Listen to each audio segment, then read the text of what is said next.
Hello, this is Joe Pryor, the virtual real estate team in Oklahoma City. And, I get a lot of questions about, investing in real estate and, from my own investors and sometimes just people contacting me.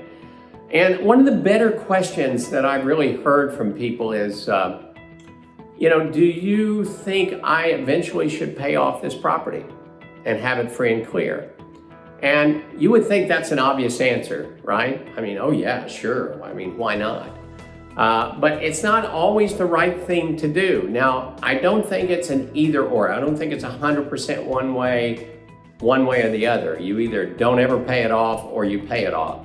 There's a lot of factors involved. In other words, are you my age? And I'm not going to tell you how old I am, but you can kind of look at me and, I'm not a teenager. But if you're 30 years old, the idea is, when do you want to pay that off? Because here's the thing. When you buy investment property, the IRS does some nice things for you. First of all, they give you a depreciation schedule. That's 27.5 years based on the improvements, not the land. Land never depreciates. So let's say that's a $180,000 property. It's $150,000 for the actual house itself. And all of a sudden you've got, say, $441 a month that you can write off with a $350 positive cash flow. And that's not counting the improvements or repairs that you put in that adds to that. So essentially, you're getting this money tax deferred for the rest of your life. You can do this till you die. And so in one respect, that's not necessarily something that you want to do. You don't want to pay it off early. So, do you want to add to it or not? It's a great question, and so it's an individual question. So you can add $500 a month or something of that nature and pay it off in 14 years versus 30 years.